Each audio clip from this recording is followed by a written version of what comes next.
नमस्कार। नमस्कार। आज हम एक दिलचस्प कहानी की गहराइयों में उतर रहे हैं। जी।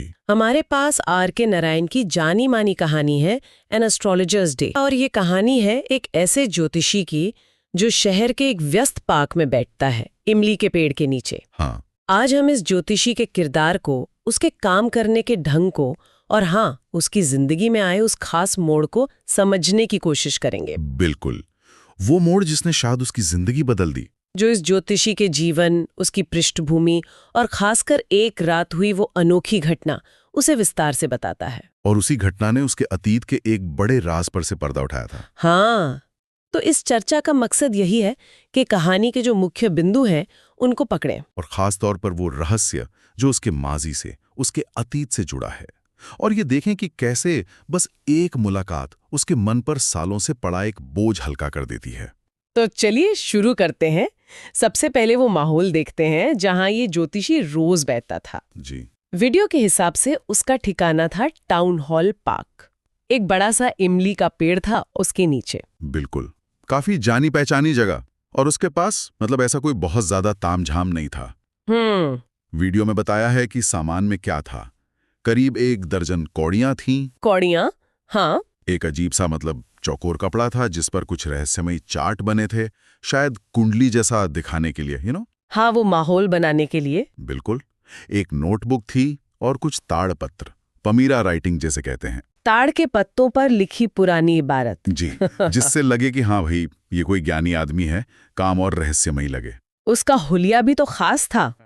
वीडियो में बताते हैं कि सिर पर केसरिया पगड़ी, हाँ, माथे पर भस्मली हुई और बीच में कुमकुम का टीका, सिंदूर का गोल टीका। और इस सब से कहते हैं कि उसकी आंखों में एक खास चमक दिखती थी। हाँ, जो ग्राहकों को खींचती थी अपनी तरफ। बिल्कुल, ग्राहकों को आकर्षित करती थी। और वो जगह टाउन हॉल पार्क, वो तो काफी भीड़ भाड़ वाली रहती होगी। अरे बहुत, दिन भर चहल पहल, शोरगुल। उसके आसपास ही देखिए कितने तरह के लोग अपना सामान फैलाए बैठे। अच्छा, जैसे कोई जड़ी बूटी बेच रहा है, जी जी, कोई चोरी का सामान, ताले चाबियां, पुराने औजार, कोई जादू दिखा रहा है, कोई सस्ते कपड़े बेच रहा है। मतलब एक पूरा बाजार जैसा माहौल। और उसी भीड़ में वीडियो में एक मजेदार बात थी, उसके बगल में एक मूंगफली वाला भी था। हाँ हाँ, वो मूंगफली वाला, वो रोज अपनी मूंगफली को नया नाम देता था, है ना? क्या क्या नाम थे? बॉम्बे आइसक्रीम, दिल्ली आलमंड, राजा की खास पसंद, कुछ भी, ताकि भीड़ जुटे। हाँ, और भीड़ जुटती थी। और जब लोग मूंगफली के लिए आते तो कुछ की नजर इस ज्योतिषी पर भी पड़ जाती थी, तो अनजाने में वो मूंगफली वाला भी ग्राहक ले आता था इसके लिए। हाँ, कह सकते हैं। और रोशनी का इंतजाम वो भी बड़ा दिलचस्प था। हाँ, वो वीडियो में था कि म्यूनिसिपैलिटी की लाइट नहीं थी वहाँ। जी नहीं, तो सब दुकानदारों ने अपनी अपनी जुगाड़ वाली रोशनी कर रखी थी।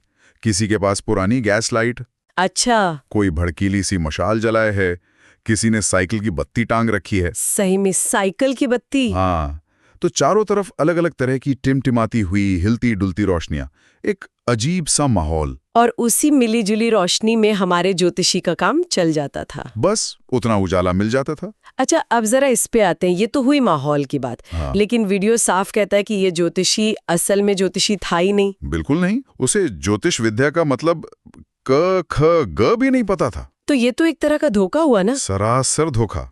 वो बस लोगों को अपनी बातों से उल्लू बना रहा था, कह सकते हैं। लेकिन कैसे? कुछ तो करता होगा। देखिए, शास्त्रों का ज्ञान तो नहीं था, पर सालों से ये काम करते करते उसे इंसानी फितरत की समझ आ गई थी। अच्छा। आम लोगों की समस्याएं क्या होती हैं? शादी की चिंता, पैसे की तंगी, रिश्तों में अनबन, बस यही सब। हाँ, ये तो आम परेशानियां हैं। और उसका तरीका भी देखिए कितना सोचा समझा था। वो पहले ग्राहक को बोलने देता था। बोलने देता था? हाँ, करीब 10 मिनट तक सुनता रहता था ध्यान से। इससे उसे अंदाजा लग जाता था कि सामने वाले की परेशानी क्या है, क्या चाहता है, कैसा है। मतलब एक तरह की जानकारी इकट्ठा करना। बिल्कुल। और फिर इस जानकारी का इस्तेमाल करके वो ऐसी गोलमोल बातें कहता था जो लगभग किसी पर भी लागू हो जाएं। अच्छा, जैसे आजकल वो कोल्ड रीडिंग कहते हैं, वैसा कुछ? एग्जैक्टली। क्लासिक उदाहरण है ये कोल्ड रीडिंग का। ऐसी बातें जो इतनी आम हो कि सुनने वाले को लगे कि अरे, ये तो मेरी बारे में कह रहा है। हाँ हाँ, समझ गई। जैसे वो कहता होगा, आप मेहनत बहुत करते हैं पर फल नहीं मिलता। बिल्कुल। अब ये बात किस पर लागू नहीं होगी? सब हाँ ही कहेंगे।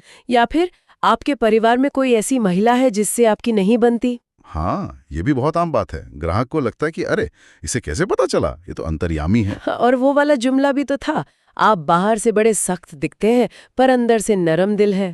ये तो सबका पसंदीदा होता है। बस ऐसी बातें सुनकर लोग इम्प्रेस हो जाते थे, भरोसा कर लेते थे और दक्षिणा दे देते थे। तो ये ज्योतिष कम और साइकोलॉजी और चालाकी ज्यादा थी। सही कहा, मनोविज्ञान, अनुभव और चालाकी का खेल। लेकिन कहानी यहाँ खत्म नहीं होती। अच्छा। वीडियो एक और परत खोलता है उसकी अतीत की। हमें पता चलता है कि वो हमेशा से ज्योतिषी नहीं था। पहले वो अपने गांव में रहता था, शायद किसान था या मजदूर। हाँ, और फिर कुछ बहुत बुरा हुआ। जी, कोई ऐसी घटना घटी जिसके कारण उसे अपना गांव, घर-बार सब छोड़कर रातों रात भागना पड़ा। और फिर इस शहर में आकर पेट पालने के लिए उसने ये ज्योतिषी का ढोंग शुरू किया। हाँ, वो बुरी चीज क्या थी, यही कहानी का मेन रहस्य है, जो आखिर में खुलेगा। ठीक है, तो उस रहस्य पर पहुंचने से पहले उस रात की घटना पर आते हैं, वो खास रात। हाँ, वो रात जिसने सब बदल दिया। रोज की तरह बाजार उठ रहा था, दुकानें बंद हो रही थीं। मूंगफली वाले ने भी बत्ती बुझा दी थी। हाँ। अंधेरा बढ़ रहा था। तभी ज्योतिषी को एक साया अपनी तरफ आता दिखा। उसे लगा चलो दिन का आखिरी ग्राहक। उसने आवाज दी होगी। हाँ, आवाज लगाई, कहा कि भाई आप बड़े परेशान लग रहे हैं, आइए बैठिए। पर वो अजनबी, उसका मिजाज कुछ और ही था। उसने आते ही चुनौती दे दी। बिल्कुल, कहा अच्छा ज्योतिषी हो, जानते हो कुछ, तो मेरे एक सवाल का जवाब दो। और ज्योतिषी तो पैसे लेता था हर सवाल के, 3 पाई। हाँ, 3 पाई लेता था। पाई उस जमाने में सबसे छोटी करेंसी थी। पाई, फिर पैसा, फिर आना, फिर रुपया। तो उसने पैसे मांगे होंगे। उसने कहा मुफ्त में नहीं बताता मैं। तब उस अजनबी ने जेब से एक आना निकाला। आना पाई से काफी बड़ा होता था। हाँ, 16 आने का 1 रुपया। जी। तो उसने एक आना ज्योतिषी की तरफ फेंका और कहा ये लो, पर शर्त है, अगर जवाब गलत हुआ या मुझे पसंद नहीं आया तो ब्याज समेत वापस लूंगा। हाँ, अब यहाँ ज्योतिषी को भी थोड़ा जोश आ गया। उसने पलटकर शर्त रखी। क्या शर्त? पूछा और अगर मैंने सही जवाब दे दिए तो क्या तुम मुझे 5 रुपए दोगे?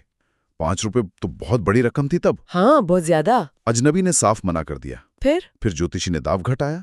अच्छा चलो, 5 नहीं 8 आने दोगे। 8 आने यानी आधा रुपया। अजनबी कुछ पल रुका, शायद सोचा, फिर मान गया, लेकिन अपनी शर्त दोहराई। क्या थी शर्त? याद रखना, अगर तुम जवाब नहीं दे पाए तो तुम्हें मुझे इसका दुगना देना होगा। यानी 16 आने, पूरा 1 रुपया। बिल्कुल, सौदा तय हो गया। और इसी बीच वो हुआ। हाँ, अजनबी ने सिगार जलाना चाहा। उसने माचिस जलाई। और उस रोशनी में बस वो एक पल की रोशनी। जैसी वो अजनबी के चेहरे पर पड़ी, ज्योतिषी का तो चेहरा सफेद पड़ गया। वो बुरी तरह घबरा गया। हाँ, हाथ पैर कांपने लगे। कहानी में अब यहां से एक बड़ा मोड़ आता है। वो इतना डर गया कि उसने फौरन वो आना वापस करने की कोशिश की। कहने लगा माफ करो भाई, मुझे नहीं करनी है चुनौती, तुम अपना आना लो और मुझे जाने दो। लेकिन वो अजनबी, वो कहाँ मानने वाला था। उसने मजबूती से ज्योतिषी की कलाई पकड़ ली। कहा अरे ऐसे कैसे, तुमने तो रोका था मुझे, अब शर्त लग गई है, जवाब देना पड़ेगा। भागने की कोशिश मत करो। हाँ, ज्योतिषी ने बहाने बनाए, कल आना ये वो, पर अजनबी ने कलाई और जोर से दबाई। जवाब अभी चाहिए। जी। तब अजनबी ने अपना असली सवाल पूछा। क्या था सवाल? मुझे बस इतना बताओ कि मैं जिस आदमी को ढूंढ रहा हूं वो मुझे मिलेगा या नहीं, और मिलेगा तो कहां और कब। अब तो ज्योतिषी फंस गया बुरी तरह। कोई रास्ता नहीं था भागने का।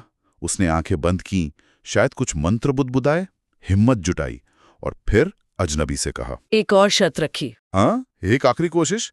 बोला ठीक है, मैं जवाब दूंगा, पर अगर मेरा जवाब सही निकला तो तुम्हें मुझे 8 आने नहीं, पूरा 1 रुपया देना होगा। और अजनबी मान गया? वो मान गया। और फिर ज्योतिषी ने क्या कहा? फिर ज्योतिषी ने गहरी सांस ली और वो कहा जिसने अजनबी को एकदम हिला दिया। क्या? उसने कहा तुम्हें कई साल पहले गांव के पास एक खेत में किसी ने चाकू मारा था और मरने के लिए कुएं में फेंक दिया था। सही कह रहा हूं ना? ओ, ये सुनते ही वो अजनबी स्तब्ध रह गया। उसकी पकड़ ज्योतिषी के कलाई पे ढीली पड़ गई। उसने कहा हाँ, ये सच है। उसने निशान भी दिखाया? हाँ, छाती पर चाकू का गहरा निशान दिखाया।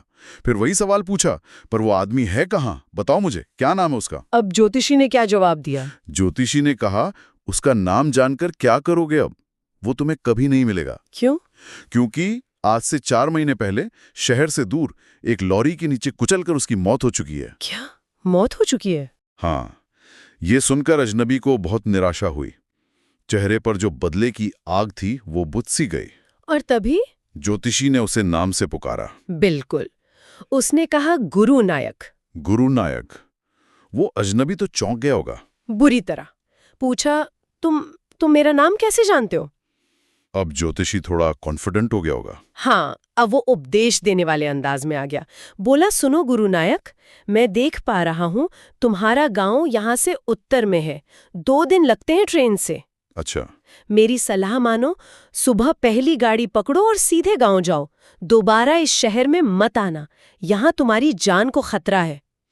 और वो भभूत भी दी थी। हाँ, पास पड़ी राख से चुटकी भर उठाई, गुरु नायक को दी, कहा इसे माथे पर लगा लेना, रक्षा करेगी तुम्हारी। मेरी बात मानोगे तो 100 साल जियोगे। गुरु नायक का क्या रिएक्शन था? उसे मलाल तो था कि वो खुद बदला नहीं ले पाया, लेकिन ये जानकर कि उसके दुश्मन की मौत बुरी तरह हुई, उसे एक अजीब सी क्रूर संतुष्टि मिली। हाँ, उसने अंधेरे में अंदाजे से कुछ सिक्के निकाले, मुट्ठी भर ज्योतिषी की तरफ फेंके और बिना कुछ और कहे चला गया। और उसके जाने के बाद ज्योतिषी ने भी जल्दी जल्दी सामान समेटा। हाँ, कांपते कदमों से घर की तरफ चला। काफी देर हो गई थी। पत्नी इंतजार कर रही होगी। दरवाजे पर ही मिलने। पूछा, आज इतनी देर क्यों? ज्योतिषी ने क्या कहा? कुछ बोला नहीं, बस वो सिक्कों की छोटी सी पोटली पत्नी की तरफ फेंक दी। कहा, गिनो इन्हें, आज एक ही आदमी ने दिए ये सब। पत्नी ने गिने होंगे। हाँ, उत्सुकता से खोले, गिने, गिनकर खुश हो गई। बोली, अरे वाह, ये तो पूरे 12.5 आने हैं। 12.5 आने? हाँ, वो खुश थी। बोली, काफी हैं, कल बच्चों के लिए गुड़ और नारियल लाऊंगी। लेकिन 12.5 आने सुनकर ज्योतिषी भड़क गया, गुस्से में बोला, 12.5 आने? बस उस सूअर के बच्चे ने धोखा दिया मुझे, कमीना कहीं का। बात तो पूरे 1 रुपए की हुई थी। 14 आने की बात हुई थी। हाँ, ये गुस्सा शायद सिर्फ पैसों का नहीं था, वो जो जानलेवा तनाव था ना, उसका नतीजा था। खैर, रात को खाना खाने के बाद हाँ, जब बच्चे सो गए, तब ज्योतिषी ने अपनी पत्नी को वो राज बताया, वो बोझ जो वो सालों से ढो रहा था। उसने बताया कि उसने कहा, तुम्हें पता है, इतने साल से मेरे सिर पर एक बहुत बड़ा बोझ था, एक डर, एक अपराध बोध कि मेरे हाथों खून हो गया है। ओह! इसी डर से मैं अपना गांव, घर, पहचान सब छोड़कर यहां भागा था। तुमसे शादी की, नई जिंदगी शुरू की। पत्नी तो सन रह गई होगी ये सुनकर। बिल्कुल। कांपती आवाज में पूछा उसने, क्या मतलब? क्या आपने किसी को मारने की कोशिश की थी? अब ज्योतिषी ने क्या कहा? उसने दबी आवाज में माना। कहा, हाँ, तब की बात है जब जवान था, नासमझ था, गलत संगत थी, जुआ, शराब। पूरी कहानी बताई उसने? नहीं, वीडियो के हिसाब से शायद पूरी डिटेल में नहीं गया। बस कहा कि जवानी का जोश था, नशा था, लड़ाई हो गई और गुस्से में चाकू चल गया। और उसे लगा कि वो मर गया। हाँ, उसे लगा वो मर गया है, तो डर के मारे भाग निकला।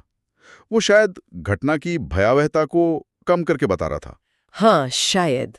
फिर उसने कहा, लेकिन अब वो सब बातें पुरानी हो गई।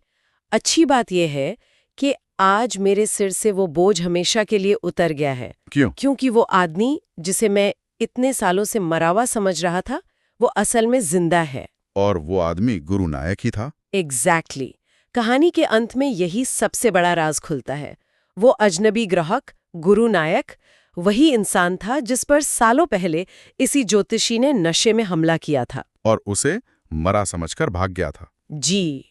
तो ये कहानी एक ऐसे धोखेबाज ज्योतिषी की है जो किस्मत के एक अजीब खेल में अनजाने में अपने ही शिकार से टकरा जाता है। और विडंबना देखिए। हाँ, विडंबना ये है कि जिस छूटी ज्योतिष विद्या से वो लोगों को ठगता था, उसी का इस्तेमाल करके वो अपनी जान भी बचाता है, और अनजाने में उसे अपने जीवन की सबसे बड़ी सच्चाई पता चलती है। उसे सुकून मिलता है ये जानकर कि उसके हाथ खून से रंगे नहीं हैं। बिल्कुल।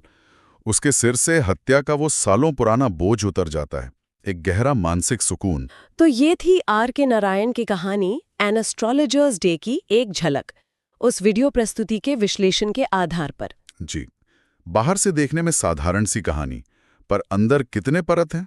धोखा, रहस्य, डर, अपराध बोध और आखिर में एक अजीब किस्म का सुकून। और अब श्रोताओं के लिए एक सवाल छोड़ जाते हैं। हाँ, सोचिएगा जरूर इस पर। क्या ज्योतिषी को जो ये मानसिक सुकून मिला, ये जो राहत मिली, क्या ये उसके अतीत के अपराध को, हत्या का प्रयास तो था ही, या उसके रोज के धोखे को, नकली ज्योतिषी बनने को, क्या ये उसे जायज ठहराती है? या फिर कहानी हमें ये सोचने पर मजबूर करती है कि कैसे जिंदगी में कभी-कभी बस एक अचानक हुई मुलाकात, एक संयोग सालों पुराने राज खोल सकता है और अपराध बोध से मुक्ति दिलाकर जीवन को एक बिल्कुल अनपेक्षित दिशा दे सकता है। शायद इस पर सोचने से हमें नियति, कर्म और क्षमा इन चीजों के बारे में कुछ नया समझ आए।